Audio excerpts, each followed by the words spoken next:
Grabando. ¿Me escuchas? Ya, Ya. sí, yo escucho. Ya, excelente. Vamos a empezar, por tanto, siendo las 14:10, vamos a empezar la clase de hoy, que es el tema sobre amenazas para la vía de la biodiversidad. Esto lo habréis visto ustedes en otras clases. Aquí intentamos darle un contexto más biogeográfico. Como ustedes sabrán, la actividad antrópica está causando un depauperamiento o en un peor estado del... Fernando, sí que hablando alguien, soy yo, ¿ya? Edgar, esta clase todavía no está en Sibeduc. Ya, seguimos. Hay un depauperamiento en el estado de la biodiversidad. Eso se puede medir, por ejemplo, con el estado de conservación de diferentes especies. Y lo que vemos es que aquí tienen el estado, uno de los índices que hay, que es el índice de la lista roja. Lo voy a mostrar después en una diapositiva, pero no es imprescindible que lo vean. Lo que sí que vemos es que hay un empeoramiento en el estado de conservación de de muchas especies ya, y esta disminución desde 1970 en adelante está ocurriendo concomitantemente con varias cosas. Por ejemplo, hay una mayor degradación del hábitat, medido aquí como la cantidad de bosque manejado de una manera sustentable. Cada vez hay una mayor cantidad de estos bosques. ¿Por qué? Porque al mismo tiempo se está viendo que hay una degradación de este tipo de hábitats. Hay una sobreexplotación de los recursos. Aquí lo tenéis expresado como hasta qué punto hay un agotamiento de los stocks de peces de aguas, de peces marinos, de especies marinas, o el aumento en el número de especies. ¿Ya? Entonces lo que vemos es esto, una serie de procesos que están amenazando la biodiversidad, como estamos viendo con, con este índice del estado de conservación. Como yo les decía, este es un índice que es de la lista roja de la Unión Internacional para la Conservación de la Naturaleza. Aquí tenéis cómo se obtiene el índice, no es materia. Si alguien quiere saber más porque no entiende la ecuación o tampoco entiende la fuente de proveniencia, que es este artículo que tenéis acá, podéis escribirme para consultarme. Bueno, todos estos procesos de cambio que están ocurriendo en la actualidad a una escala global es lo que se llama cambio global. Aquí tenéis una definición más formal. El cambio global son cualquier cambio que ocurre a esta escala global sobre el medio ambiente, que incluye alteraciones en el nivel del clima, de la productividad de la tierra y de los océanos, o recursos hídricos, química atmosférica y sistemas ecológicos. Es decir, cualquier cambio que ocurra a escala global sobre los ecosistemas que alteren la capacidad de la Tierra para sostener la vida. ¿Ya? Y estos cambios, como yo les ponía con los ejemplos de antes, suelen estar asociados a procesos de explotación de los recursos, de cambio climático global, fragmentación de hábitats e invasiones biológicas. Vamos a ver en la clase de hoy estos tres últimos puntos, ya desde cambio climático global, fragmentación de hábitats e invasiones biológicas.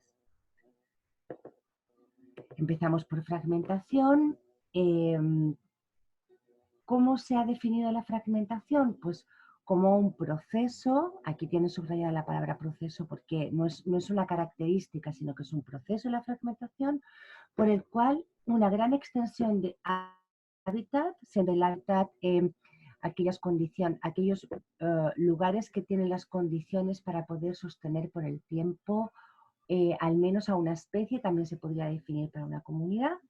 Bueno, pues cuando esta extensión de hábitat es transformado en una serie de pequeños parches de menor área total, aislados unos por los otros de una matriz de hábitats diferentes del original. Y aquí lo tenéis con un tipo de diagrama que vais a ver siempre que reviséis literatura relacionada con fragmentación. Imagínense un territorio, en este caso está marcado de color negro totalmente, porque todo este territorio es el hábitat para una especie en particular. Con el tiempo lo que puede ocurrir es que este hábitat es transformado en una serie de pequeños parches. Aquí tendríamos un parche, aquí tendríamos otro parche, otro y otro, ¿ya? Que en total suman una superficie menor a la que había inicialmente, es decir, una serie de pequeños parches de menor área total, aislados los unos de otros por una matriz, ya que sería esto que está marcado en blanco, y esto que es una condición diferente a la original, que ya no es hábitat para esta especie, esta especie imaginaria en este caso, ¿ya? Y evidentemente este es un estado de fragmentación, puede ser este estado de fragmentación, ¿ya? ¿Cuáles son las causas del cambio del uso de la fragmentación de hábitats? Una de las causas más importantes en realidad es el cambio en el uso del suelo.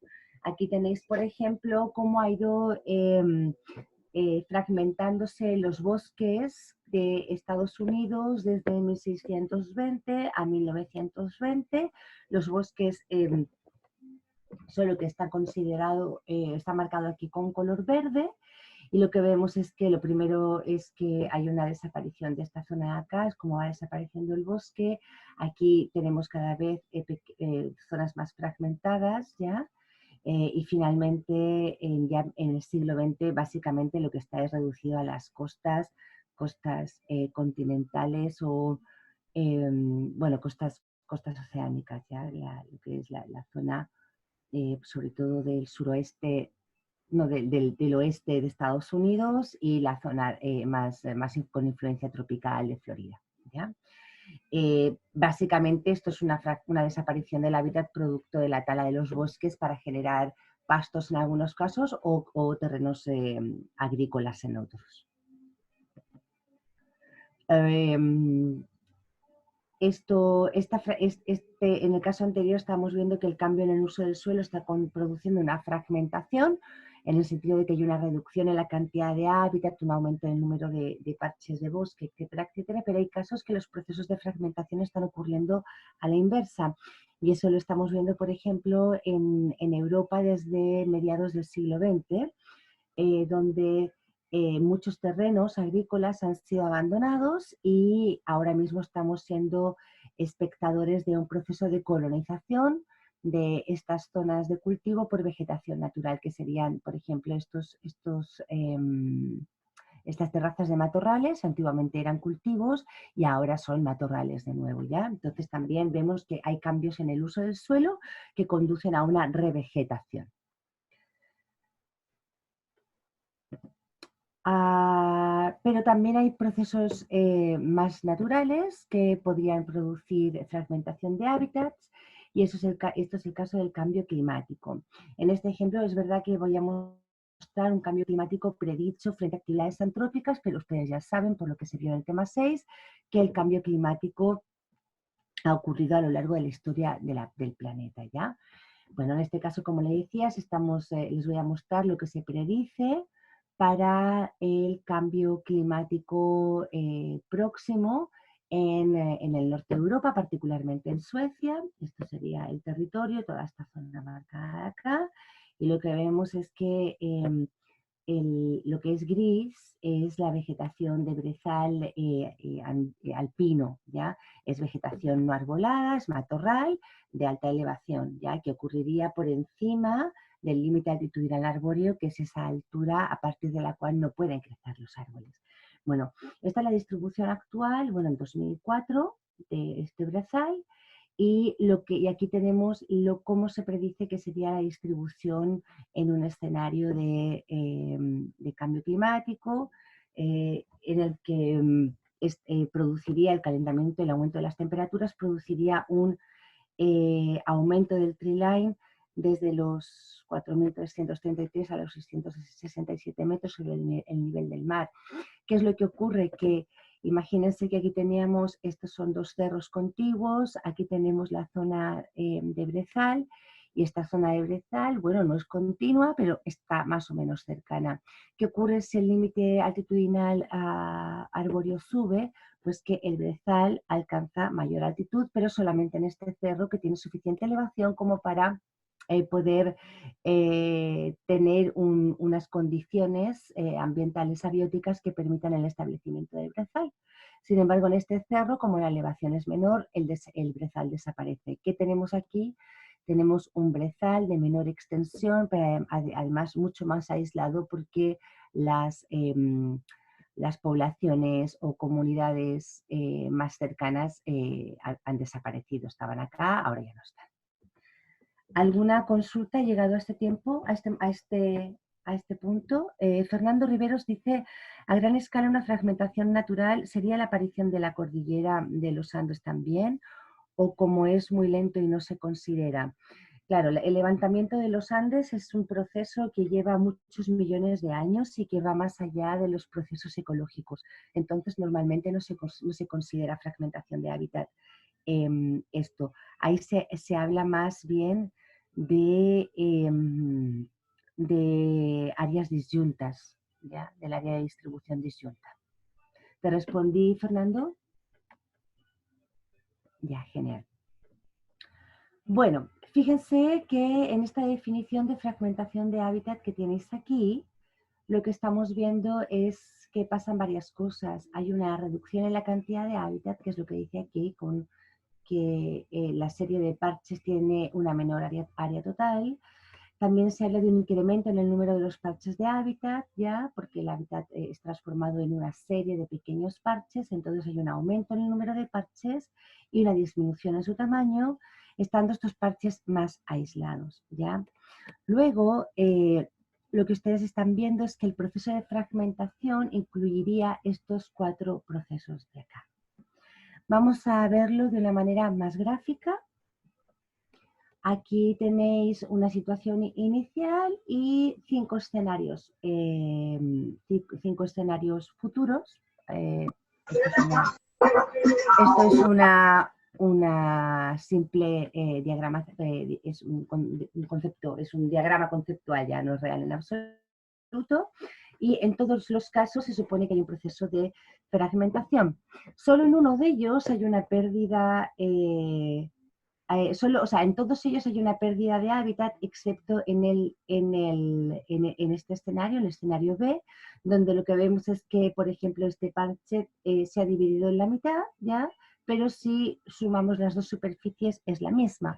Luego, esto mismo además se produce para el resto de parches, de tal manera que si yo sumo toda la zona negra de este cuadrado, es la misma cantidad que acá. Es decir, en este caso, aunque ha habido fragmentación, no hay una pérdida de hábitat, pero sí en estos casos de acá. Por ejemplo, en este caso de acá hay una pérdida de hábitat porque desapareció este parche y desaparecieron estos otros dos de acá. Ahora bien, lo que hemos visto hasta ahora es pérdida de hábitat, pero también hablábamos de que hay otros procesos que están asociados a la fragmentación, y es el número de parches, el tamaño medio de los parches y el aislamiento. Entonces, si bien en este caso no hay, o cuanto apenas hay una pérdida no hay una reducción de hábitat, ¿ya? Sí que hay un aumento en el número de los parches y además hay una disminución en el número de los parches, ¿ya? Por lo que estamos viendo entonces es que la pérdida de hábitat puede estar asociado a diferentes cambios en la configuración del hábitat. Dicho de otra manera, lo que tenemos es que el incremento en el número de parches, la disminución en el tamaño de los parches y el incremento del aislamiento de los parches no dependen directamente de que haya una reducción o no de la cantidad de hábitat.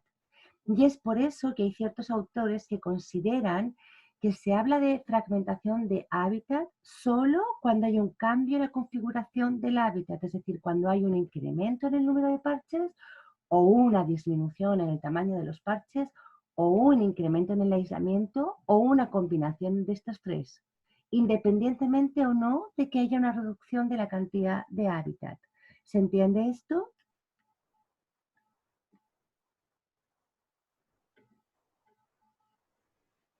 Ya considero que sí, entonces voy a seguir hacia adelante.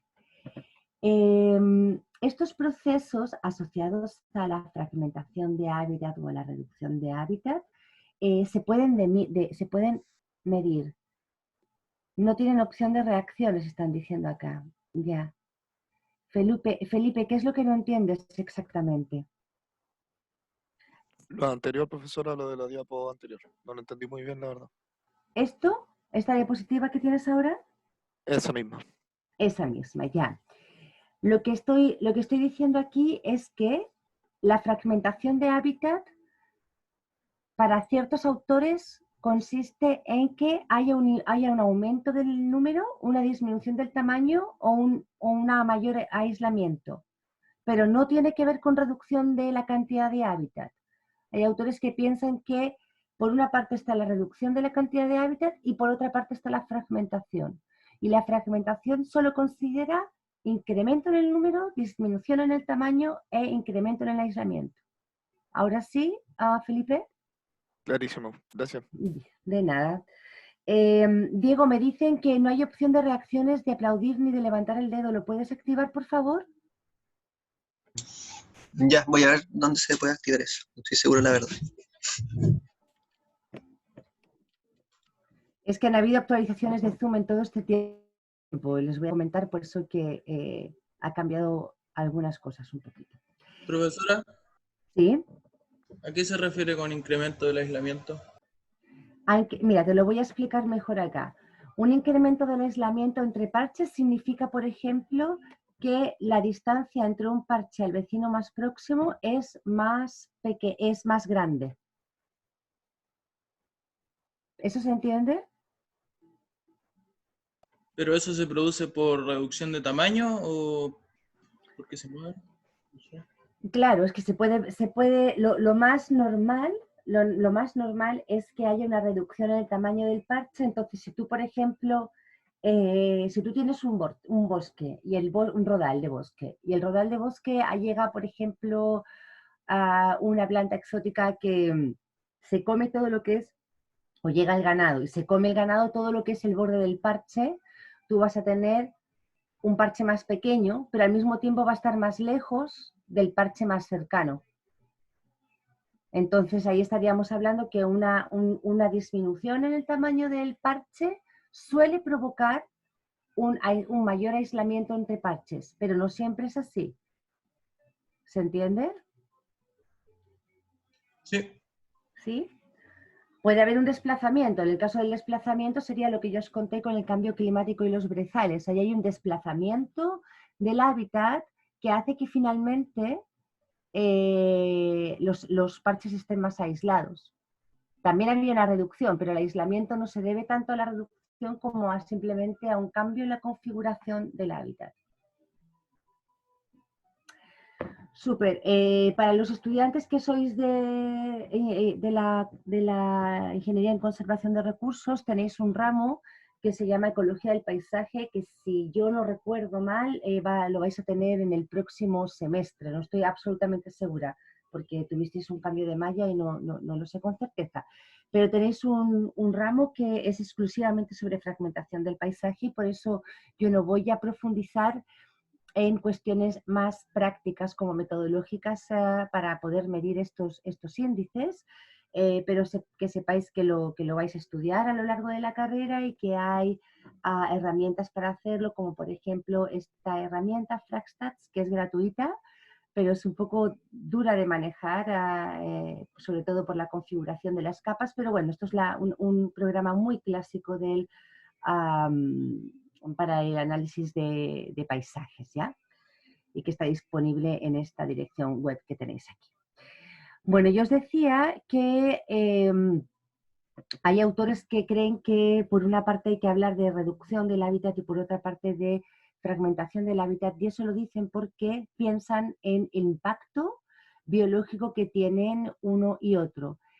Según estos autores, que básicamente está liderado, quien propuso todo esto fue Faddig en el 2003, lo que dicen es que una pérdida de hábitat lo que hace es, tiene un efecto de disminución de la biodiversidad Ustedes ya lo saben porque ya lo hemos visto, por ejemplo, en la clase de extinciones, en el que cuando hay una pérdida de hábitat, saben que hay una disminución en la capacidad de carga del sistema y por lo tanto disminuye las tasas de natalidad y las tasas de mortalidad. Estos dos procesos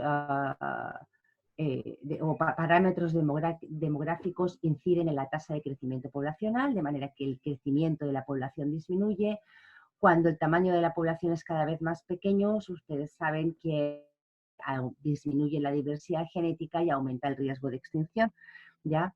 Por lo tanto, esto que les acabo de dar a escala de poblaciones de una especie va a afectar a escala comunitaria, porque si se extingue una población, la riqueza específica de la comunidad, por ejemplo, que saben que es un índice de diversidad composicional comunitario, va a disminuir.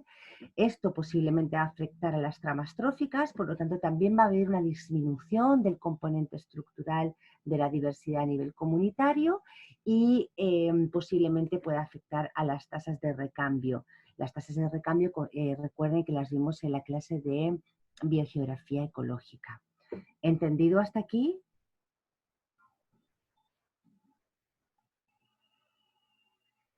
Ya, si nadie dice nada por el chat, que lo tengo aquí abierto, yo entiendo que sí. Bueno, estos serían, por lo tanto, lo que consideran que son los impactos directos de la pérdida de hábitat, sin necesidad de hablar de tamaño de los fragmentos, ni de área ni de aislamiento entre fragmentos, ni nada, simplemente por pérdida de hábitat, ¿ya? Ahora bien, ¿qué pasa cuando hay una fragmentación del hábitat en sentido estricto? Es decir, una fragmentación que se produce o bien porque haya un aumento en el número de los parches, un mayor aislamiento entre los parches o menor tamaño de los parches. Bueno, pues tal y como dice la teoría la teoría del equilibrio de biogeografía de islas, lo que se predice es que hay un umbral de aislamiento y de tamaño del parche a partir del cual las poblaciones se mantienen estables y pueden persistir. Poblaciones que tengan un tamaño más pequeño que ese valor crítico o poblaciones que estén más aisladas que ese valor crítico van a extinguirse, ¿ya? Aquí tienen los gráficos que ponía de los que hablamos en la clase de biogeografía de islas, y aquí lo que tenemos es que si este es el grado de aislamiento, no, perdón, ese es el tamaño de la isla, no sé muy bien acá, no sé por qué, pero bueno, yo se lo voy a arreglar después. Aquí tenemos el tamaño de la isla y aquí tenemos la riqueza de especies. Cuanto más grande es la isla, mayor es el número de especies hasta llegar a un máximo. Y lo mismo, pero en sentido inverso con el aislamiento. A medida que aumenta el aislamiento, disminuye el número de especies, ¿ya? Bueno, y esto representado de otra manera. Aquí vamos a poner el aislamiento y aquí el tamaño del parche. Imagínense que tenemos diferentes parches de bosque en un lugar, ¿ya? Solamente van a estar ocupados aquellos parches de bosque que tengan un tamaño por encima de esta línea y siendo necesariamente mayor el tamaño del parche cuanto más aislados estén, ¿ya? Porque recuerden que para que haya efecto rescate, las poblaciones tienen que poder estar cercanas. No sé quién, pero profe, ¿qué significa efecto rescate?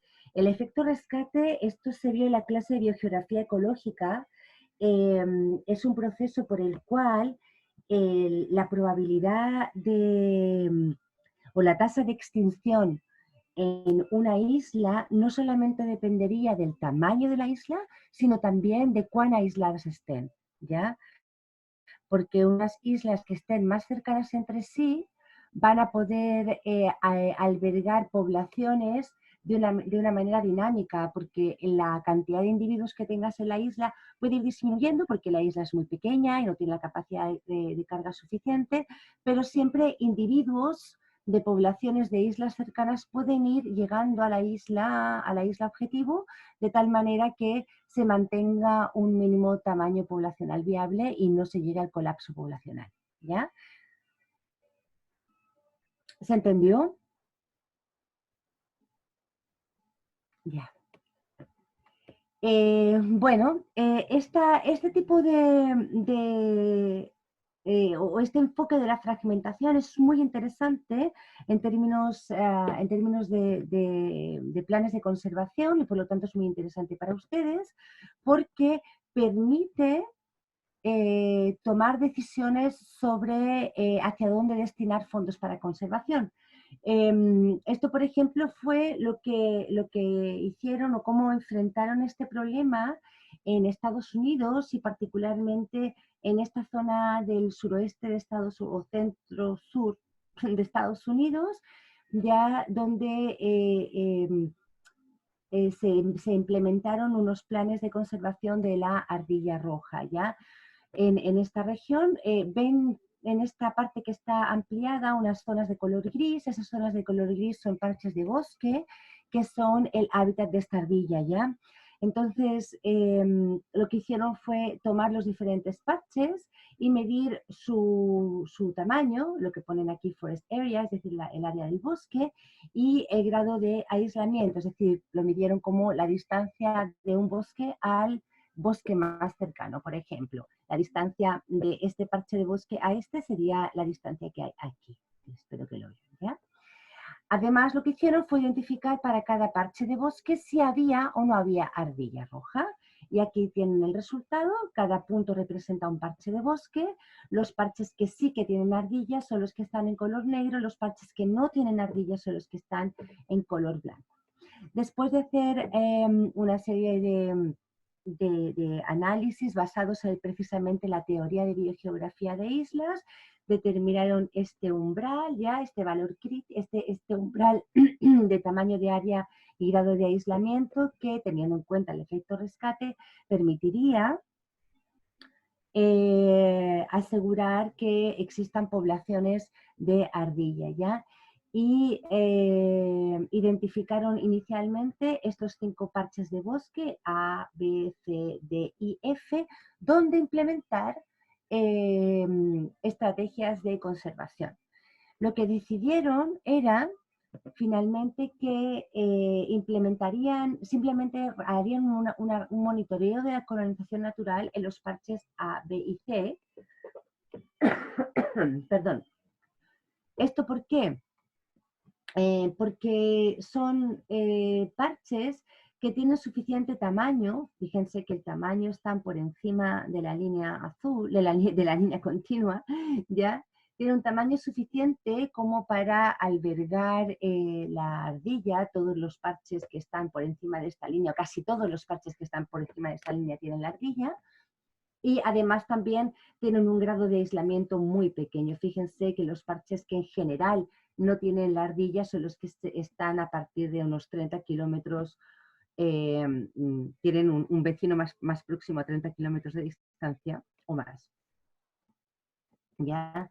Entonces, considerando el grado de aislamiento y el tamaño poblacional, ellos pensaron que estos parches podrían colonizarse de manera natural. Ya no así el parche D, que ya, aunque tiene un tamaño bastante adecuado, fíjense que prácticamente todos los parches que tienen prácticamente todos los parches que tienen un tamaño entre más o menos el 1,5 kilómetros de 1,5 kilómetros cuadrados a 4 tienen ardilla, ¿ya? Y también el grado de aislamiento no es malo, ¿ya? Porque tiene un grado de aislamiento que todavía está dentro de este conjunto de bosques que tienen la ardilla. Dicho esto, ellos piensan que sería factible, que sería considerable repoblar acá, ¿ya? Porque frente a un depauperamiento de la población que lleven para allá podría ser rescatada por las poblaciones vecinas. Sin embargo, el parche F tiene un tamaño que es demasiado pequeño. Prácticamente ningún parche con un tamaño así o inferior tiene la ardilla, y además lo mismo con el grado de aislamiento. No hay ningún parche que tenga este grado de aislamiento o más que tenga la ardilla. Por lo tanto, no es una buena estrategia desde un punto de vista de inversión de recursos efectuar ningún tipo de colonización en el parche número F. ¿Se entendió esto?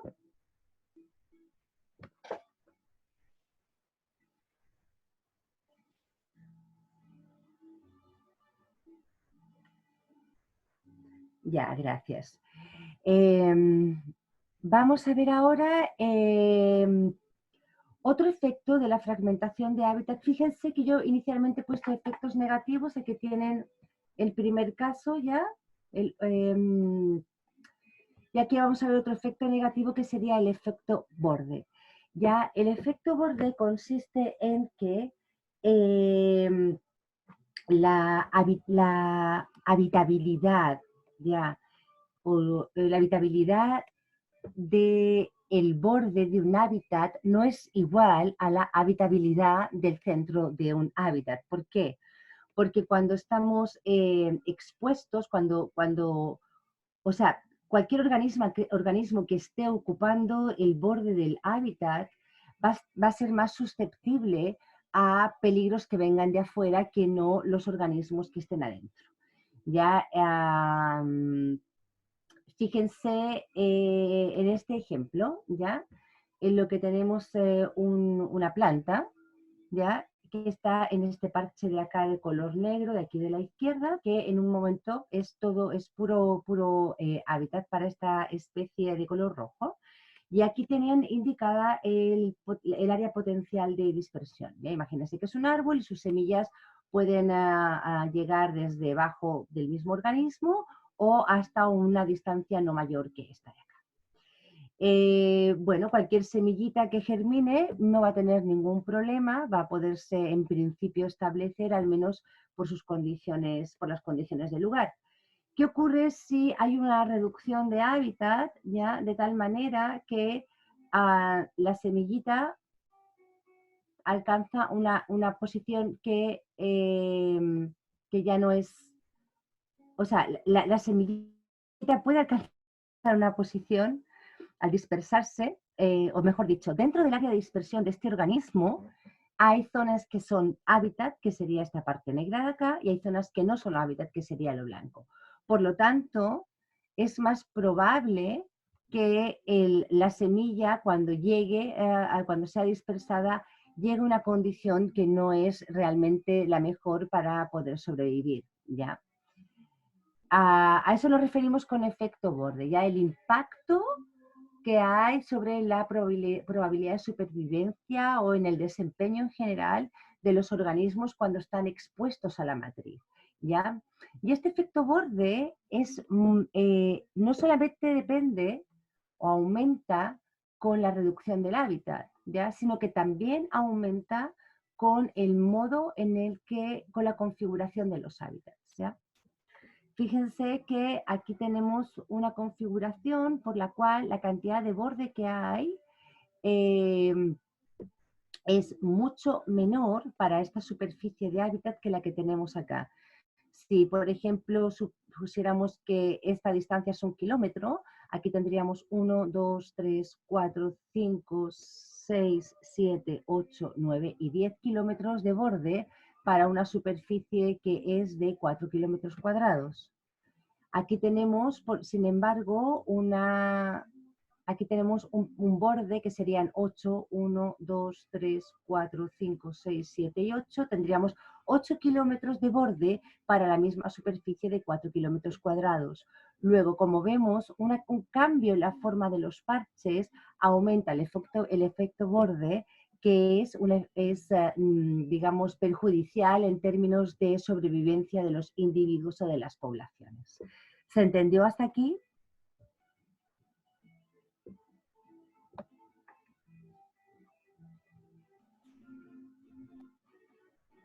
Vale.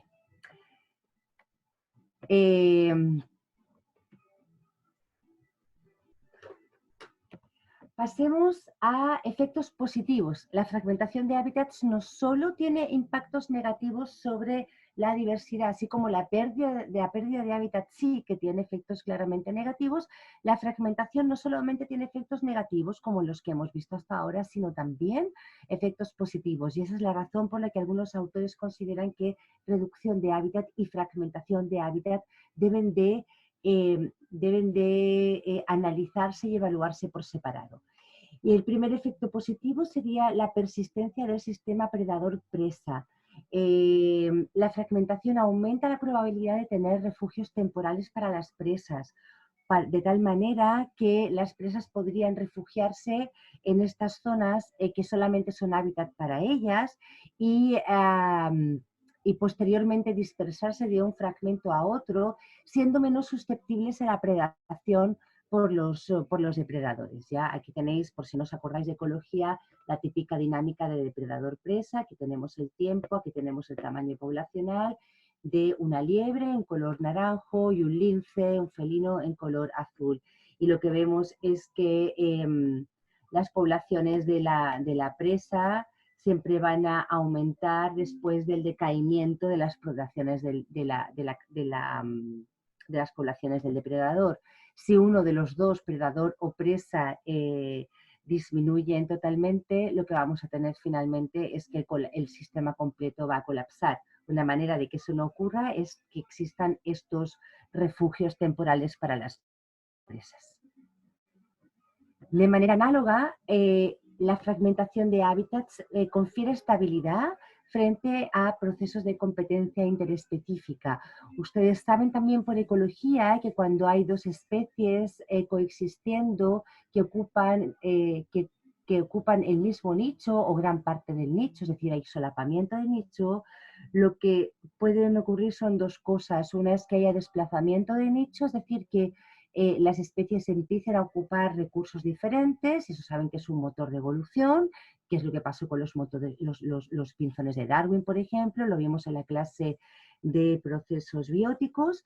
Pero en otros casos lo que hay es exclusión competitiva, es decir, solamente va a permanecer en la comunidad la especie más competitiva. Ya, cuando ese tipo de resultados son los que ocurren, lo que podemos tener es que en diferentes parches esta competencia sea ganada por una de las especies. No siempre la misma, sino que en un parche gane una especie y en otro parche gane la otra. De esta manera, lo que podemos tener es que finalmente, aunque a escala de parche no hay coexistencia, sí que podría haber a escala de paisaje, porque en cada parche tendríamos una de las dos especies. El último efecto que vamos a ver, no, nos quedan dos.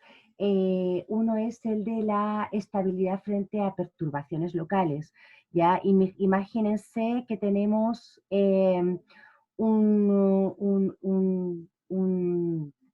¿cómo se llama este animalito? Se me olvidó el nombre en castellano, ¿ya? Pero tienen este marsupial que es arborícola, ¿ya? Y que vive en unos parches de Australia. ¿Qué ocurre si tenemos un único parche gigante, ¿ya? Y empieza un incendio en una parte del parche, el incendio va a propagarse porque normalmente se propaga mejor bajo un mismo tipo de vegetación, ¿ya? Y por lo tanto todo el hábitat va a ser quemado y por lo tanto va a desaparecer al menos regionalmente este mamífero. Pero eso no ocurre si tenemos parches heterogéneos, de manera que seguramente la propagación del fuego va a ser mucho menor, ¿ya?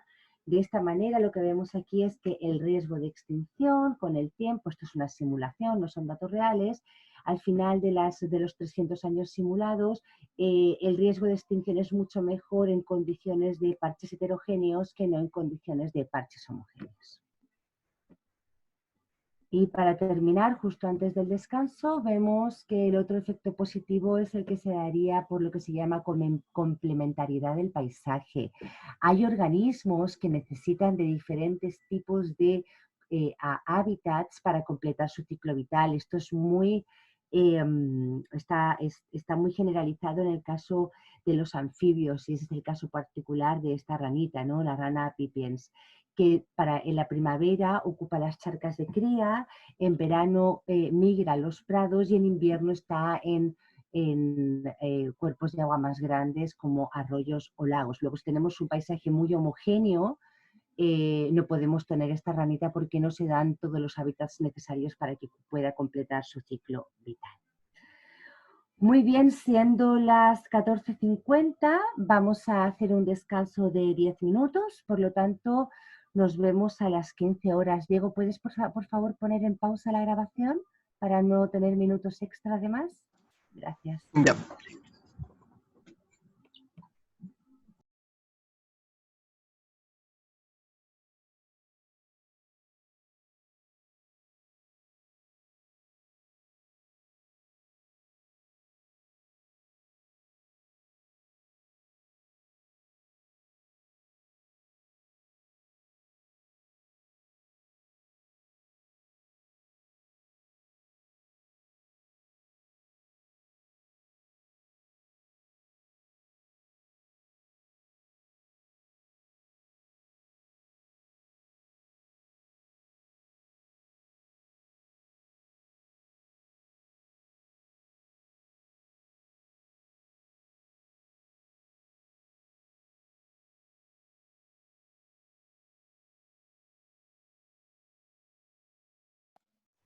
Profe, no se escucha.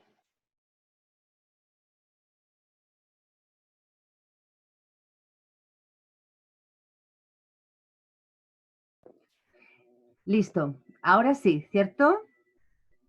Sí, ahora sí. Ahora sí, estupendo, ya. Vamos a empezar entonces. Les decía simplemente que ahora íbamos a ir con la siguiente amenaza sobre la biodiversidad, que es el cambio climático global. Y solamente decirles algo que ustedes ya saben, y es que hay un aumento global de las temperaturas, ya tanto en la temperatura del aire como la temperatura del mar. De hecho, la temperatura del mar es desde hace ya bastante tiempo y bien prolongada, y también concomitantemente está habiendo una disminución de la cantidad de la capa de nieve. Saben que este aumento más exacerbado se está observando desde mediados del siglo XX, concomitantemente con un incremento de los gases con efecto invernadero. Particularmente aquí tienen mostrado lo que son las emisiones producto de la combustión de petróleo, carbón, de gas, etcétera, etcétera. Ya que tienen el valor total y aquí lo tienen para cada uno de estos diferentes tipos de combustible. ¿Ya? Ustedes saben de que hay diferentes motores de cambio climático, vimos algunos en la clase de la Tierra cambiante, pero ahora estaríamos hablando básicamente del cambio antrópico, ya del producto de la actividad antrópica. Estos cambios en incrementos en la temperatura no están siendo geográficamente globales, ¿ya? Aquí están viendo de que hay diferentes zonas donde en el transcurso del siglo XX el incremento de la temperatura es mayor, ya como en regiones boreales, por ejemplo, en el hemisferio norte, en lo que es la costa este de Sudamérica, particularmente la zona asociada al Cerrado. ¿Ya? Y básicamente ha habido un incremento en todo el planeta y por eso es que estamos hablando de cambio climático global. En 2019 se registró un máximo histórico en la concentración de CO2, ¿ya? De más de 400 partes por millón.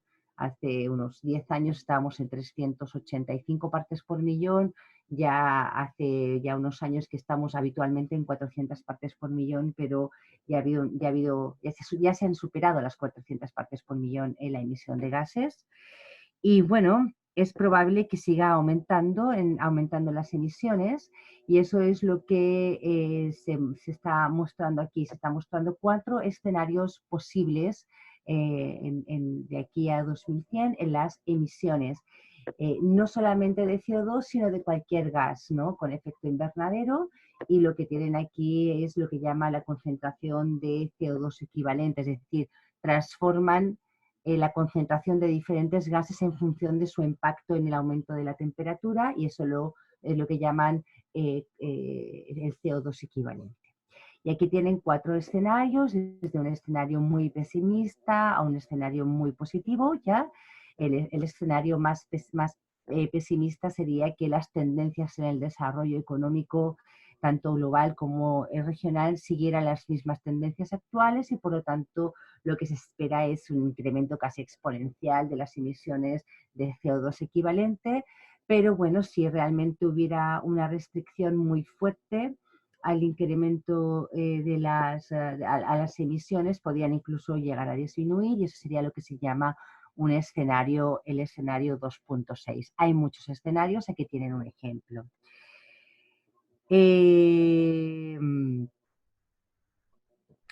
A ver, ¿qué pasa qué va a pasar bajo estos distintos escenarios? Pues cosas diferentes, evidentemente. Se espera, por ejemplo, que si estamos en un escenario muy restrictivo en cuanto a emisiones, igual va a haber un incremento de las temperaturas, ya, pero no un incremento tan grande. Y aquí lo tenéis representado con estos colores. Los colores azules significan reducción de las temperaturas, con los colores más rojos significa un aumento, y eso está medido para diferentes celdas sobre el planeta. Tienen unos puntitos, porque los puntitos están indicando que son datos son datos bastante robustos, o estimaciones bastante robustas, porque diferentes métodos de estimación dan un resultado bastante semejante, ¿ya? Y esto lo tienen indicado con estos colorcitos en color gris, ya, para que vean, por ejemplo, como contrapartida, estas serían las predicciones de las temperaturas, en las precipitaciones, y si se dan cuenta hay bastantes zonas donde no hay estos puntos grises. Significa que hay mucha incertidumbre. Aquí te dicen más o menos lo que ellos prevén. Por ejemplo, que se esperaría que en el Ecuador hubiera un incremento de las precipitaciones, más o menos entre el 10 y el 20%, pero en realidad no hay mucha certidumbre, particularmente para el Océano Pacífico. ¿Ya? En el Océano Pacífico no se sabe muy bien lo que va a pasar, porque en realidad no tenemos este puntito gris que nos lo está denotando. Eso en cuanto a la leyenda del gráfico. En cuanto a lo que se observa ya desde un punto de vista más ambiental, lo que les decía, tanto en el escenario más favorable como en el menos favorable tenemos un incremento de las temperaturas. El incremento de las temperaturas sería de mayor intensidad en un escenario peor, ¿ya? Y lo que vemos es que no hay un incremento homogéneo, sino que el mayor incremento se daría en los polos, ¿ya? El mayor incremento lo tendríamos ahí en las temperaturas. En cuanto a las precipitaciones, lo que tenemos es que se predicen tanto aumentos como disminución de las precipitaciones, ¿ya? Entonces tendríamos una disminución en todas las precipitaciones que afectan precisamente a los monzones. Luego eso es bastante inquietante, ¿ya? Y también habría un aumento de las precipitaciones en el Ecuador, como les decía, pero no hay mucha confianza en esas estimaciones, ¿ya? Para Chile, ustedes lo pueden mirar de una manera muy accesible a través de las simulaciones del CR2, que es este grupo de investigación nacional, donde hay varias instituciones, y ustedes pueden consultar las predicciones que hay para Sudamérica y para Chile en particular, ¿ya? En general, hay las predicciones indican una disminución en las precipitaciones y un aumento en las temperaturas, ya con sus matices regionales. Pero tienen aquí este enlace donde yo les invito a que hagan sus consultas y a jugar. ¿Alguna consulta hasta aquí? Laura me dice. ¿Qué quieres preguntarme, Laura? Hola, profe. Hola.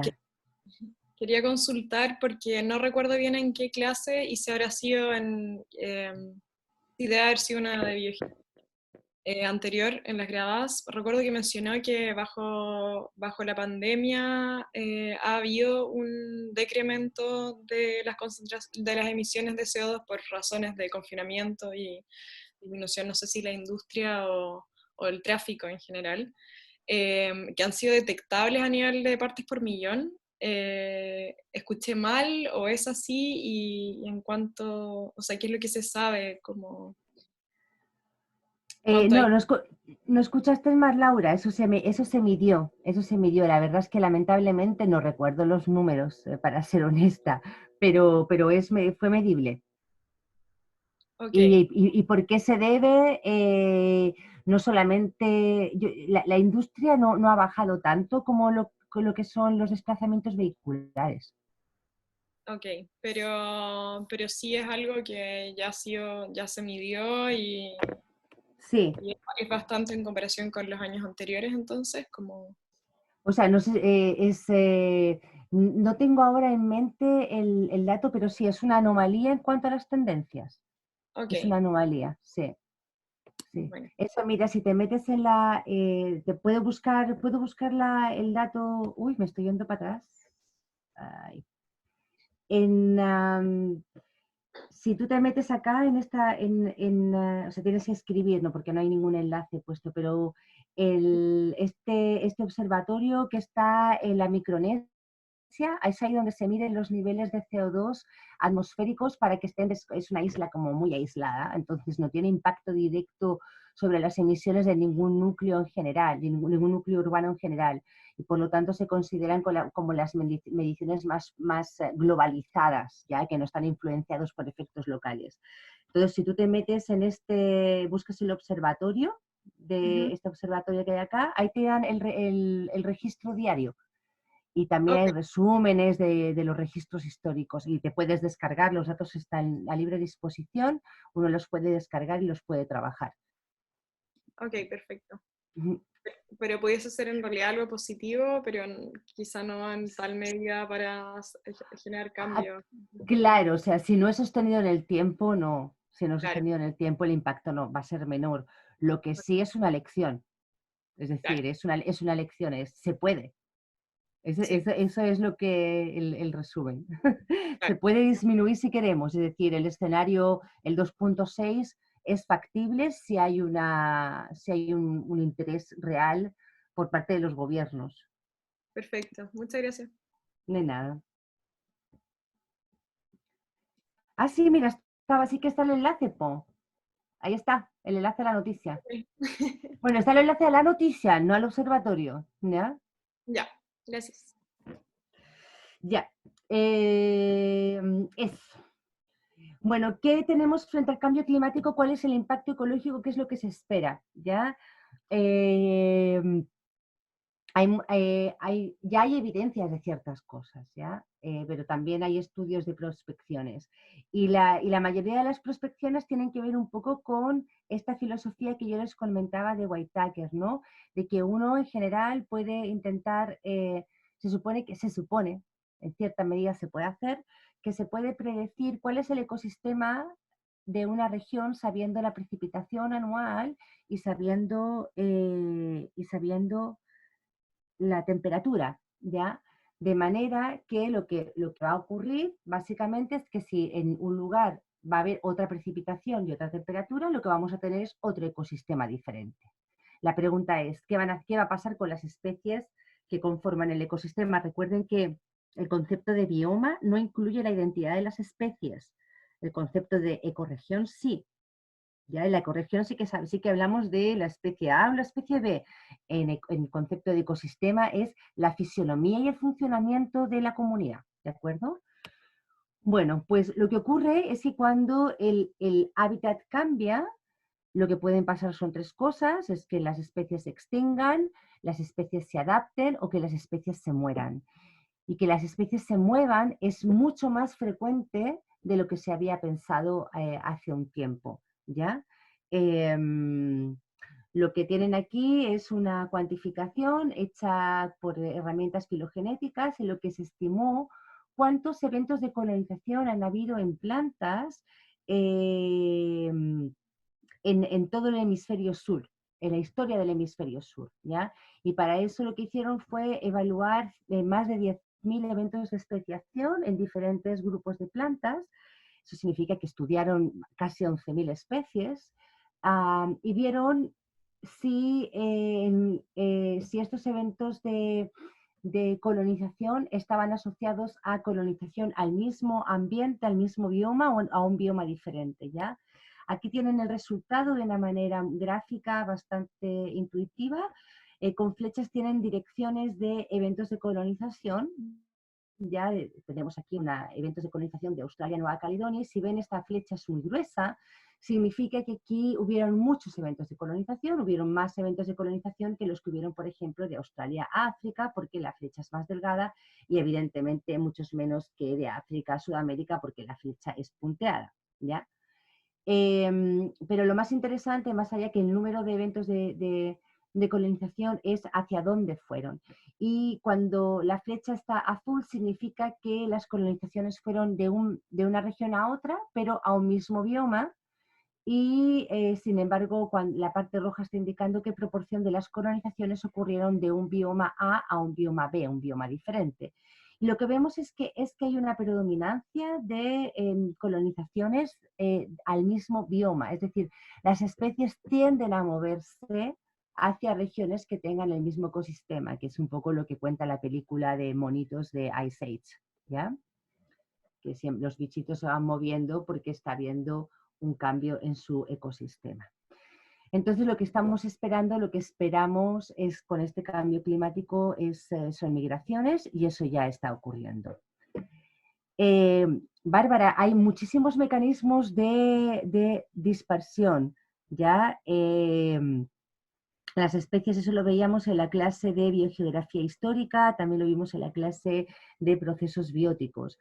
Evidentemente, los organismos que tienen dispersión a larga distancia, que se dispersan por el agua o por el aire, supongo que lo puedes comprender, que simplemente vuelan y tienen una fisiología adaptada para ello. En el caso de las aves, por ejemplo, almacenar grasas es el mecanismo que tienen.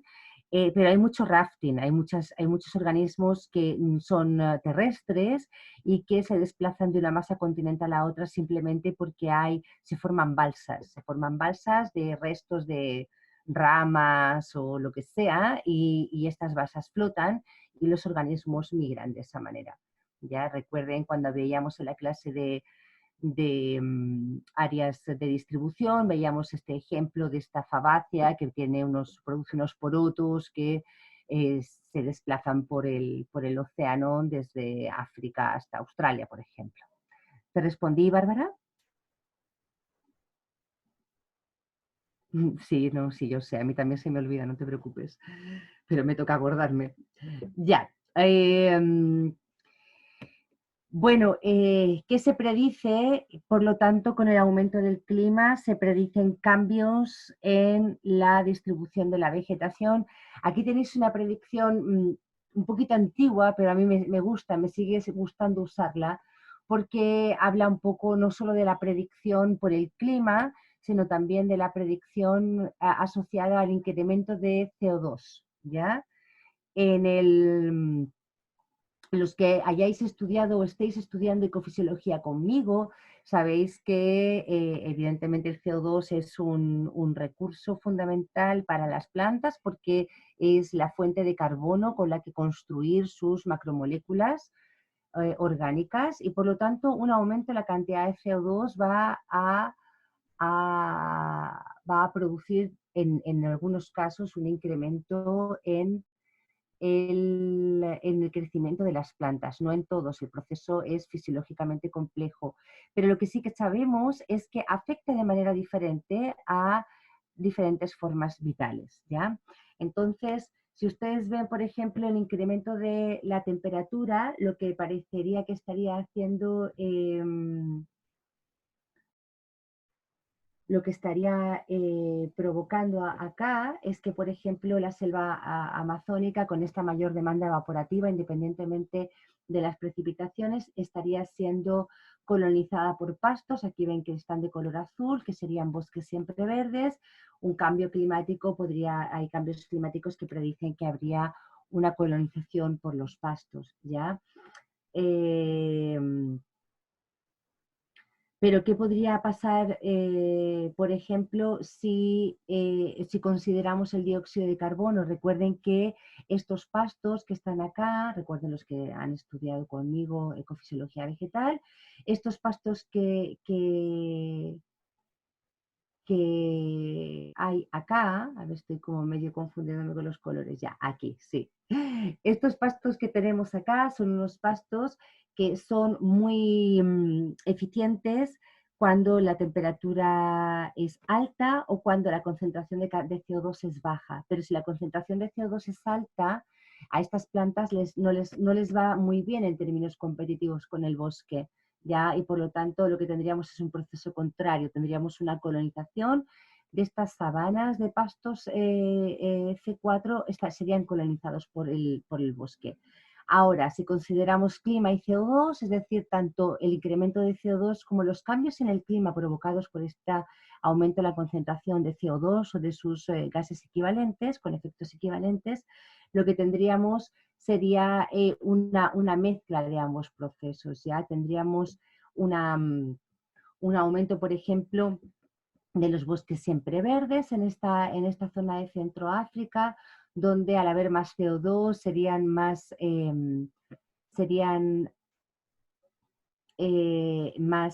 resilientes, más competitivas las plantas siempre verdes, ya que los bosques deciduos.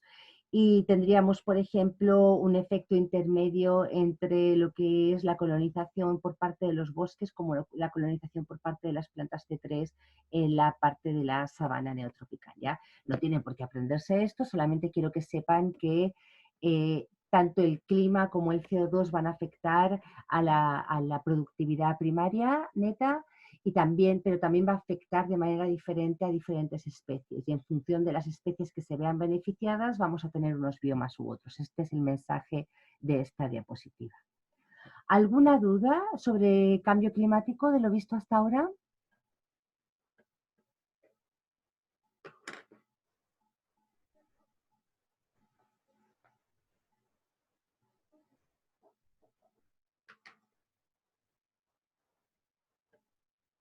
Ya, parece que no.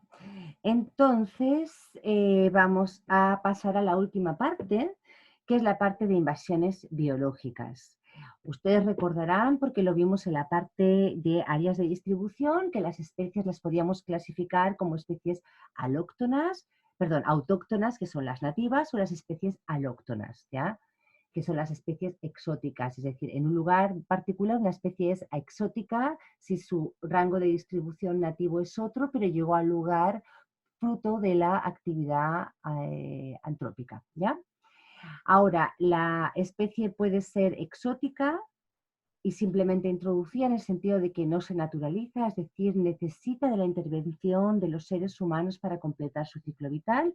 Uno no observa poblaciones con dinámicas naturales, y ahí estaríamos hablando de especies introducidas, o también hay casos en los que tenemos especies que son introducidas y se naturalizan.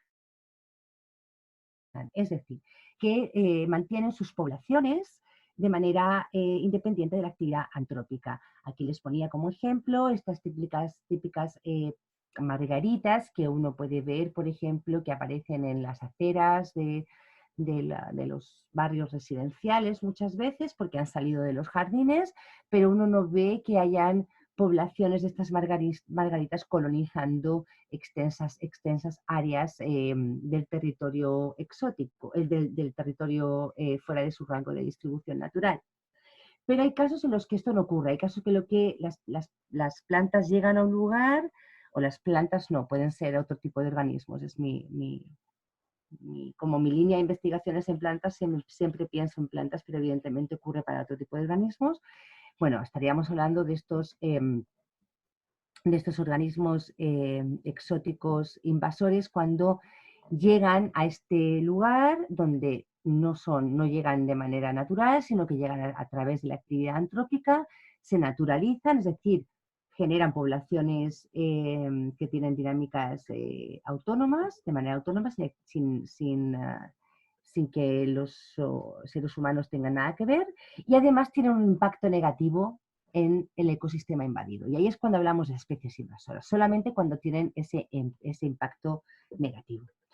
Aquí tienen lo que les acabo de contar en texto, en realidad ya una especie naturalizada o asilvestrada, es una especie exótica que se reproduce constantemente y mantiene poblaciones estables fuera de su área de distribución natural sin la intervención directa de los seres humanos, y pasa a ser invasora cuando tiene un impacto negativo en la biodiversidad del ecosistema invadido, presenta un crecimiento poblacional o una tasa de expansión rápida en el ecosistema invadido, y además esto ocurre en cualquier parte dentro del territorio en el cual se introdujo, ¿de acuerdo? ¿Se entiende bien la diferencia entre una especie naturalizada y una especie invasora?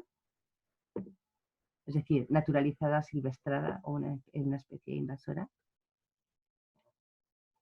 Ya. ¿Cómo ocurren los procesos de invasión? Hay tres fases, ya la de transporte, la de asentamiento y la de propagación. Cuando hablamos del transporte estamos hablando de que el organismo es introducido por la actividad antrópica, bien sea de manera intencional o accidental. Intencional, por ejemplo, el espinillo, ¿no? El Iulex europaeus, que yo les ponía antes como ejemplo, que es una especie de la Europa templada que se trajo a Chile porque lo querían utilizar como un cerco vivo para el control del ganado. Pero también hay mucha introducción que es accidental y que viene, por ejemplo, con el transporte de mercaderías. Esto estaría pasándonos, por ejemplo, con el coronavirus ahora mismo. Nadie quiso traerlo a Chile, pero evidentemente llegó de una manera accidental. Luego está el asentamiento, ¿ya? Cuando hablamos de asentamiento significa que la especie se naturaliza, ya se dice que solamente, o más o menos, no solamente, cerca del 10% de las especies introducidas se naturalizan, ¿ya? Y en algunos casos estas especies que establecen poblaciones dentro del territorio invadido se propagan, es decir, extienden la ocupación del espacio, y eso ocurre más o menos en el 10% el 10% de las especies naturalizadas, ¿ya?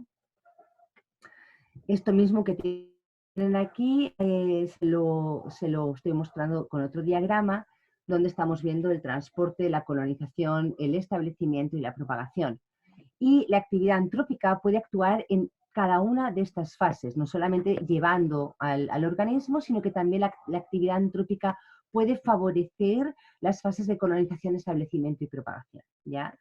Puede, por ejemplo, modificar los filtros ambientales que favorecen la colonización. Por ejemplo, cuando un bosque se corta, ahí es más factible que ingrese el Iulex europaeus, ¿ya? Puede eliminar competidores nativos, por ejemplo, si se elimina el ulmo, que es una planta que es polinizada por abejas, pues también estamos favoreciendo el establecimiento del Iulex europaeus, que también es polinizado por abejas. Entonces, esta competencia por los polinizadores puede estar favoreciendo el establecimiento del espinillo, ¿ya? Y evidentemente también contribuyen a la propagación, sobre todo con la homogeneización del paisaje, ¿ya? Cuando todo es igual, entonces es mucho más fácil propagar la invasión de la misma manera que se podía propagar un incendio, ¿ya? Cuando todo el paisaje es de la misma manera. ¿Alguna duda hasta aquí?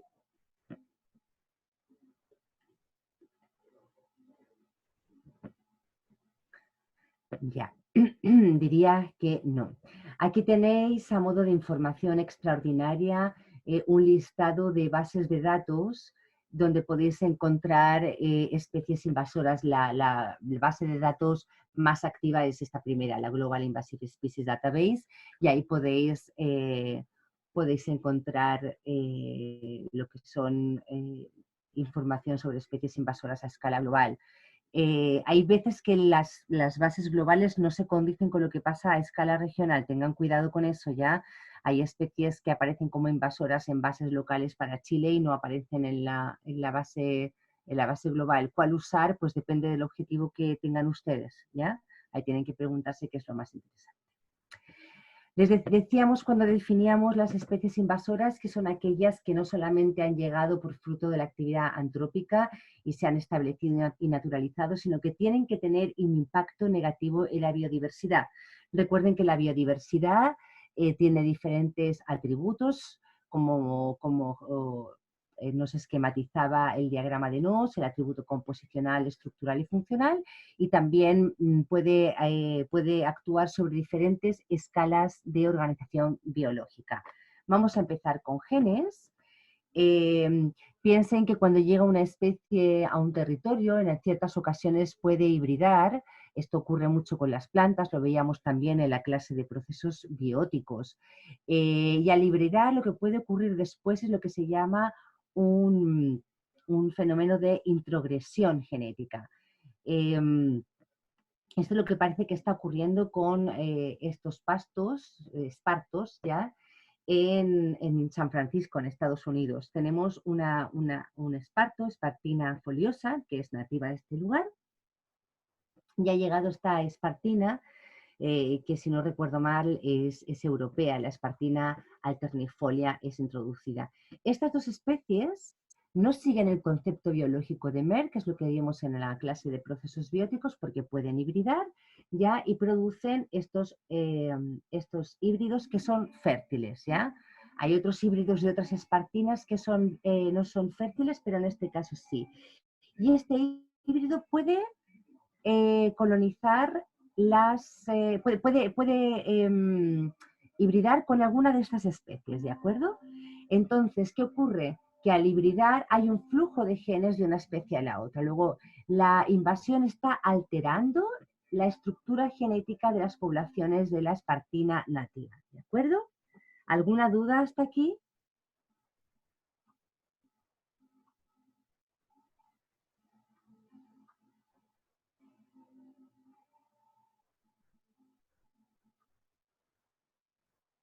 Parece que no.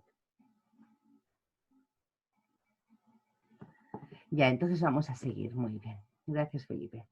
El segundo impacto que vamos a ver es a nivel de especies. Se sabe que las especies invasoras están empeorando el estado de conservación de muchas especies de diferentes grupos, bien de manera directa o de manera indirecta. Aquí tienen unos datos. De nuevo, estos datos no son para aprendérselos ya, solamente es para que lo tengan como información.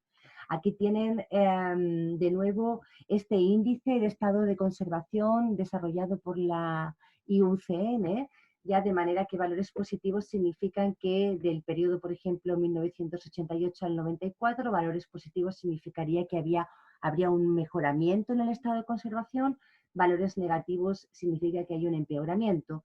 Esto, como les digo, lo evaluaron, por ejemplo, para aves y vieron para diferentes especies si había habido un mejoramiento o una disminución y cuánto de este cambio en el estado de conservación se debía al efecto de especies exóticas invasoras, bien sea porque actúan directamente sobre la especie en cuestión o de una manera indirecta. Un efecto directo puede ser, por ejemplo, depredación.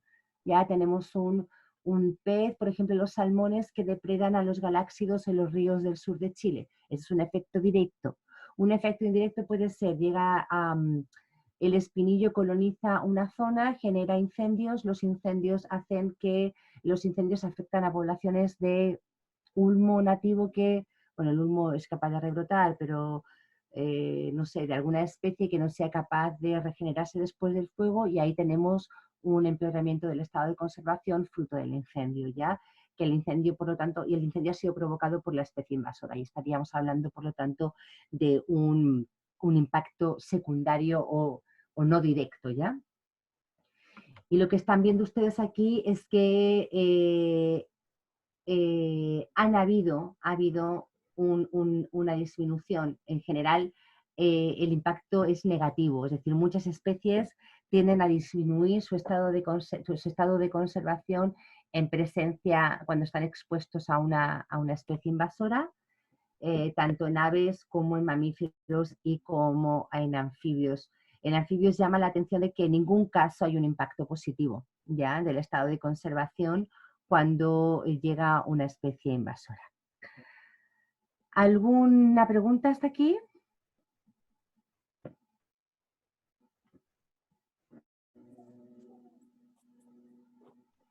Ya.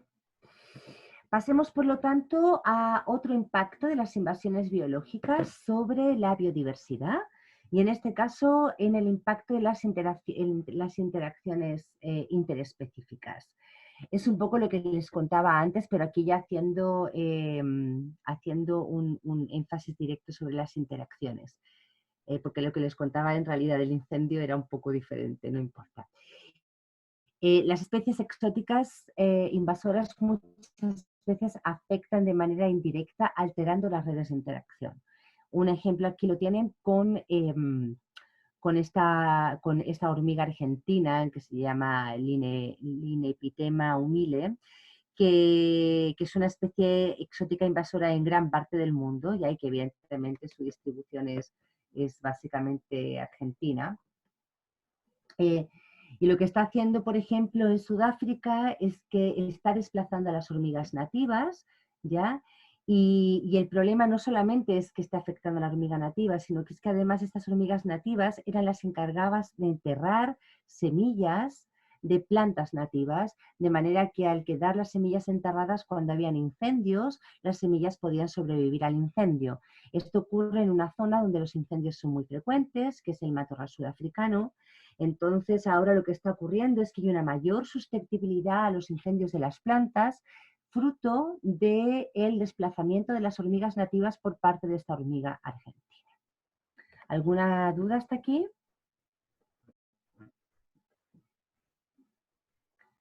Diríamos que no.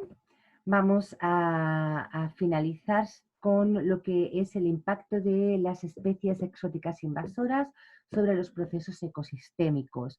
Y se lo voy a mostrar con un ejemplo, con el ejemplo del fuego. Ustedes más o menos ya lo saben porque hemos hablado de esto en otros momentos del curso. Lo que ocurre en algunos lugares, por ejemplo, es que cuando en bosques, comunidades leñosas que se queman rara vez, porque básicamente el sotobosque lo que hace es que conserva una gran humedad en el sistema, de manera que es muy difícil que una ignición se convierta en un incendio. Si este bosque es abierto y al abrirse ingresan pastos, particularmente pastos, estos pastos lo que van a hacer es aumentar la inflamabilidad del ecosistema. Si llega realmente a quemarse, entonces los pastos van a regenerarse muy rápidamente, normalmente mediante rebrote vegetativo. O sea, rebrote siempre es vegetativo en realidad, mediante rebrote o lo que es una regeneración vegetativa, y van a hacerlo muy rápidamente, de tal manera que van a desplazar a las plantas nativas directamente, pero también indirectamente, porque van a aumentar la frecuencia de incendios, porque como son pastos, son muy inflamables y además disminuye la cantidad de humedad en el lugar. Por lo tanto, la inflamabilidad del sistema aumenta. Y esto es lo que se llama el ciclo fuego-pasto, ¿ya? Y, por ejemplo, esto ha ocurrido o está muy estudiado en el caso de Hawái.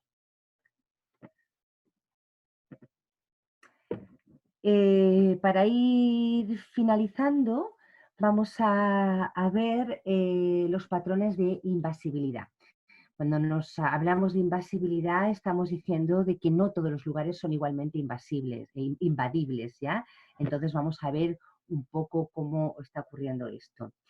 Aquí tenemos el número de especies exóticas invasoras y lo que vemos es que el número tiende a aumentar con el tamaño del territorio. Ya que se lo he puesto en términos de mapa, hay análisis cuantitativo que así lo demuestra, y lo que vemos es que en general, no siempre, pero en general, los territorios, léase países en este caso, más pequeños, tienen menor número de especies exóticas invasoras que los que son más grandes, ¿ya?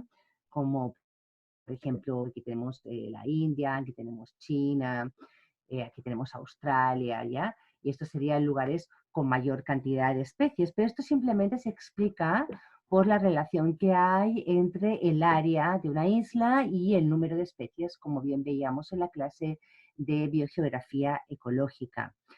Cuando corregimos el número de especies exóticas por la extensión del país en kilómetros cuadrados, vemos que el patrón geográfico cambia. No obstante, no se observa ningún patrón latitudinal de invasibilidad, es decir, no estamos viendo que que en el Ecuador tengamos más especies invasoras que en los polos, ¿ya? Lo que sí que vemos es que las islas son claramente más susceptibles a las invasiones biológicas que los continentes, ¿ya?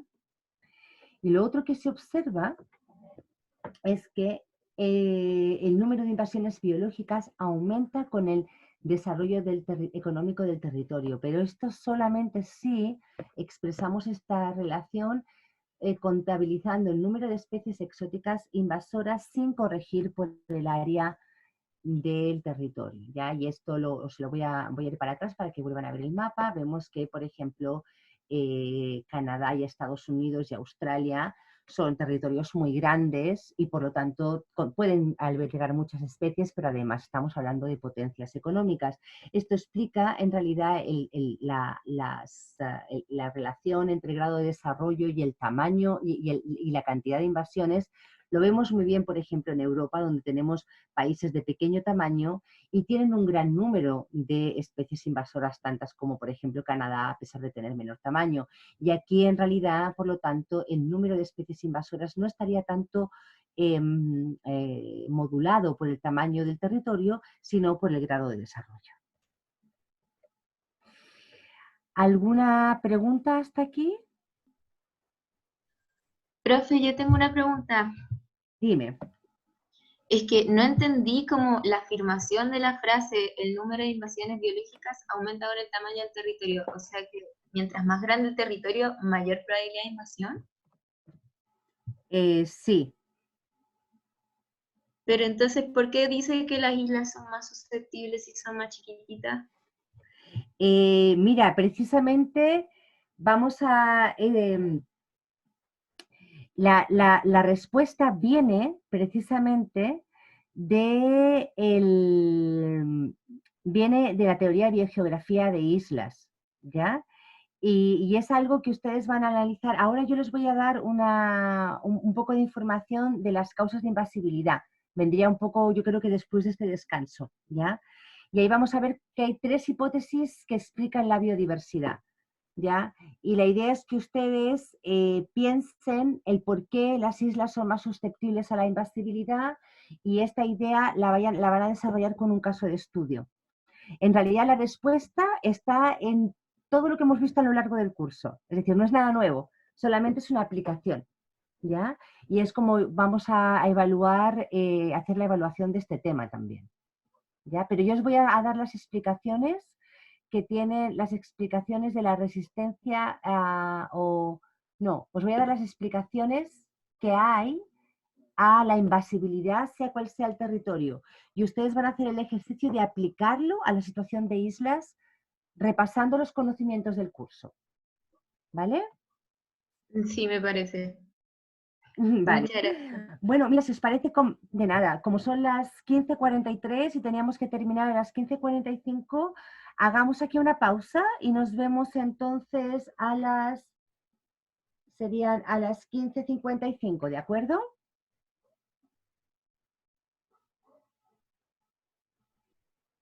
Bueno, parece que sí. Diego, por si me ayudas, ¿me ayudas ¿me paras la grabación, por favor?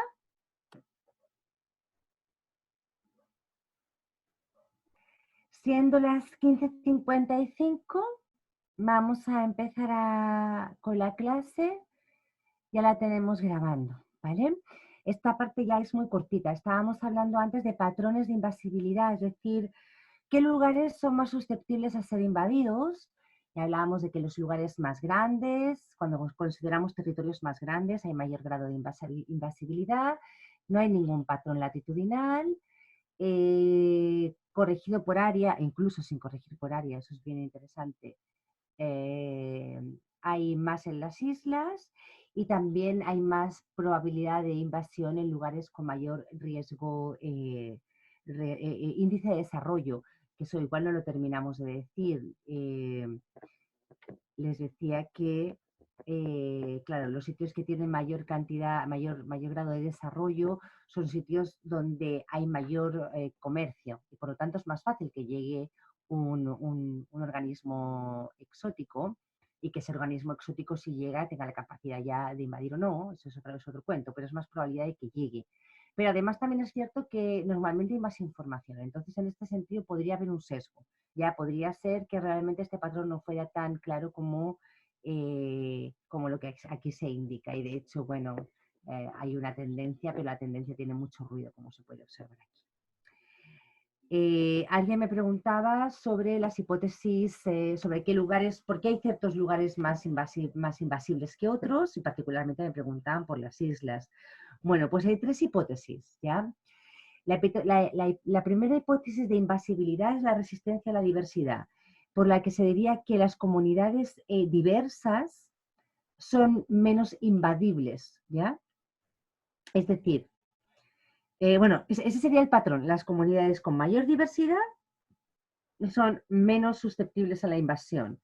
¿Por qué se dice que es así? Porque ustedes saben, y veíamos justo hace un ratito, de que cuando las especies coexisten, ya tienen que, y hay solapamiento de nicho, normalmente lo que va a ocurrir es que hay especies que son más competitivas y van a desplazar a las menos competitivas.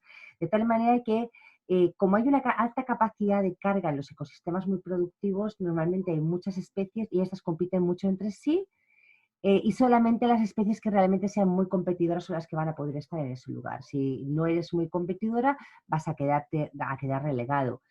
Pongamos un ejemplo, que eso es lo que pasa con muchas coníferas. Raramente más que coníferas, gimnospermas.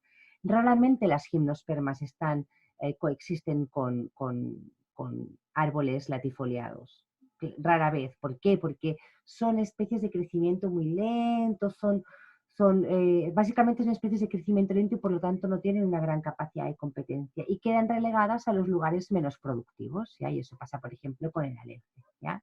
Este proceso ecológico que acabamos de ver lo podemos llevar a un contexto de invasiones biológicas y explicaría por qué hay sitios que son más susceptibles a la invasión. Los sitios más susceptibles serían aquellos con menos diversidad. ¿Se entendió este punto? La primera hipótesis.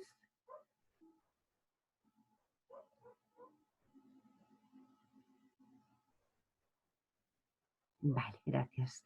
Pasamos a la segunda hipótesis. Los sitios más susceptibles a la invasión serían aquellos donde hayan muchos nichos vacíos. ¿Por qué? Porque una especie que llegue con probabilidad va a ser capaz de ocupar ese lugar que no está siendo ocupado por ninguna especie y por lo tanto se va a quedar. No solamente llegó, sino que se quedó, porque recuerden que para que haya invasión la especie tiene que llegar y tiene que establecerse y propagarse, ¿ya? Si hay muchos nichos vacíos es más posible que se establezca. De ahí ya podría entrar a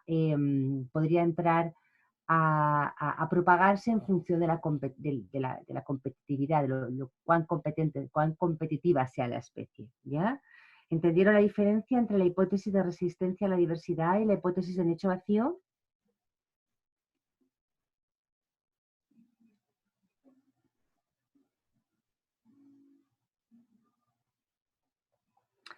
Ya, pasamos entonces a la última hipótesis, y es la hipótesis de la ausencia de enemigos. Esta hipótesis dice que el éxito de algunas especies invasoras se debe a que los ecosistemas que invaden no existen ni depredadores, ni parásitos o enfermedades que frenen la expansión, ¿ya? Esto podría pasar, por ejemplo, con el jabalí aquí, o con el bisón, por ejemplo, ¿ya? Que tienen sus depredadores naturales dentro del rango nativo de distribución, pero que no tienen ningún depredador en el rango exótico y por lo tanto pueden propagarse. ¿De acuerdo? En el caso del salmón también, porque los salmones en Norteamérica son depredados por los osos, por ejemplo, ¿ya?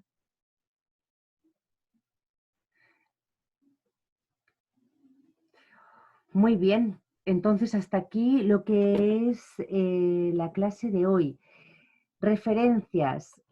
Ustedes tienen para cada diapositiva la referencia de dónde he sacado el caso de estudio, etcétera, etcétera. Pero en general he utilizado como guión estos 4 documentos.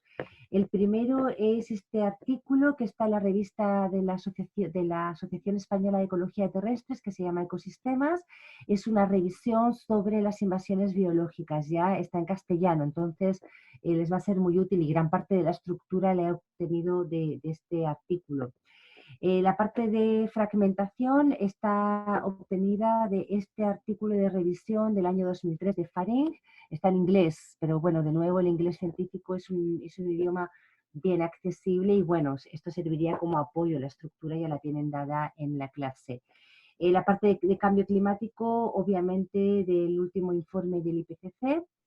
Y como siempre hay información obtenida del manual del curso, que es el libro de biogeografía de Lomolino y colaboradores del año 2010.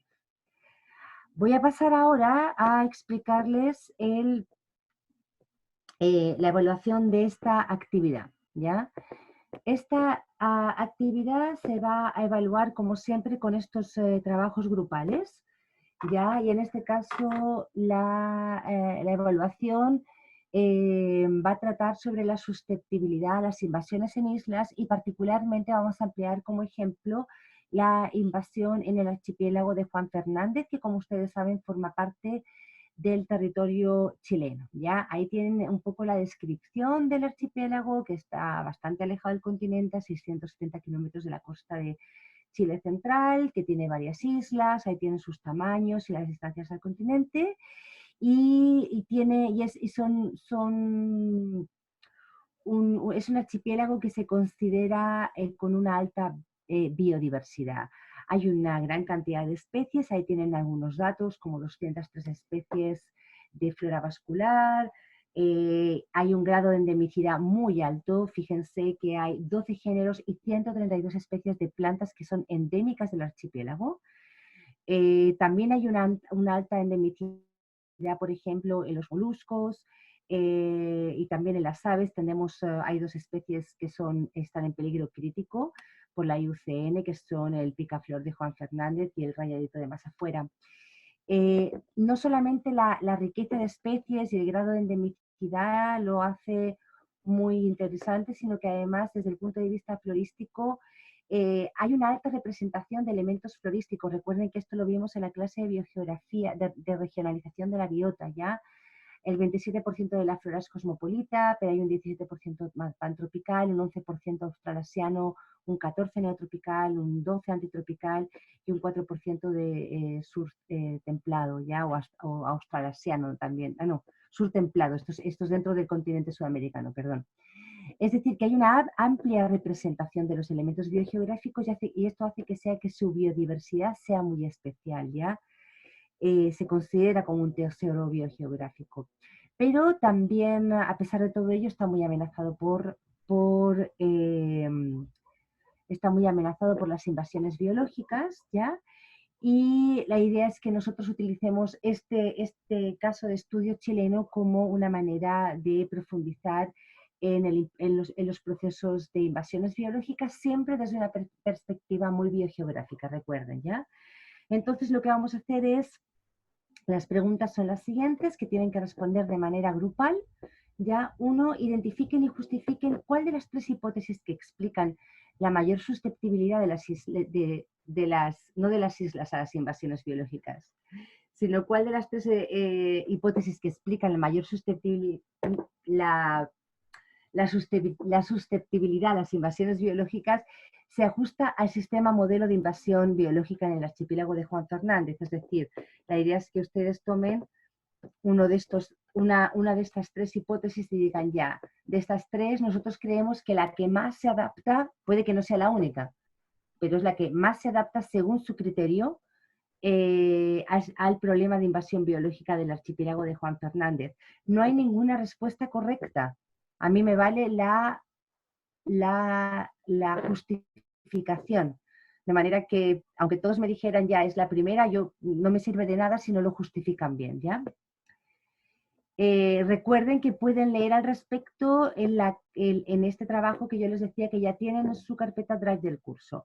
La extensión para esta pregunta, para la respuesta, es de una página. No se va a evaluar nada que sobrepase esa página, ¿ya? Y tienen un tamaño de un tipo de letra y un tamaño de interlineado ajustado. Así es que por favor no se excedan, ¿ya? La pregunta 2. Identifiquen justificadamente al menos uno de los impactos de esta especie sobre la biodiversidad de las islas del archipiélago, especificando el nivel de organización biológica, genes, poblaciones, comunidades, ecosistemas y o paisaje y el atributo de la biodiversidad, composicional, estructural y funcional. Es decir, ustedes primero van a elegir una especie exótica invasora del archipiélago de Juan Fernández. Busquen en la literatura, hay mucha ya, y si no encuentran nada me preguntan. Buscan una especie, identifiquen por qué piensan ustedes que esa especie, cómo es que esa especie llegó a invadir el archipiélago. Si tuvo éxito en su invasión, apoyándose en la hipótesis de la resistencia a la biodiversidad, en la hipótesis de nicho vacío o en la hipótesis de la ausencia de enemigos. ¿Ya? Y justifíquenlo. Después, explíquenme cuál es el impacto de esta especie según la literatura. Ya ustedes no se lo tienen que inventar. La literatura les va a decir, ya, esta especie tiene un impacto negativo porque hace esto. Y ahora ustedes me tienen que decir, ya, es un impacto a nivel de genes y de su composición, o es un impacto a nivel de comunidades y de su estructura. Ustedes me tienen que explicar eso, ¿de acuerdo? Y finalmente, la última pregunta, considerando las respuestas a las preguntas anteriores, proponga medidas de control de la especie exótica invasora seleccionada en el archipiélago. Ahí sí que ya no tienen por qué utilizar la literatura. Yo lo que quiero es saber si comprendieron lo que respondieron en la pregunta 1 y 2. ¿Ya? Lo que respondan en la 3 tiene que condecirse con lo que ustedes respondan en la 1 y en la 2, ¿de acuerdo? Como les decía, la extensión de cada pregunta no puede exceder una página, ¿ya? Empleen interlineado sencillo, tipo de letra en Times New Roman a tamaño 11. Y la bibliografía citada en el texto debe ser adecuadamente listada en el informe. Y para eso pueden utilizar el formato que yo les doy acá. No tiene por qué ser este, pero tiene que ser algo que tenga sentido. No me pueden poner una cita en el texto y después no ponerle en la lista. Y no pueden citar en la lista nada que no esté referenciado en el texto. ¿De acuerdo? Bárbara me pregunta si es para el próximo lunes. Creo que no. Lo tengo en alguna parte del calendario. Se lo voy a comunicar por el canal oficial que es Cibeduc, ¿de acuerdo? Creo que lo consideré como para el próximo viernes, no sé, algo así para que no se les solapara con lo otro. Pero se lo digo más adelante. ¿Ya, Bárbara? ¿Alguna otra pregunta respecto a esta evaluación?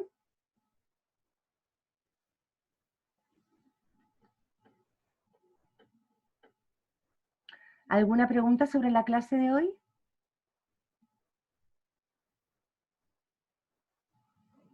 Ya, genial. Bueno, chicos, pues nos vemos la próxima semana. Muchas gracias. Diego, por favor, me pasas la clase cuando termine la grabación, ¿de acuerdo? Gracias.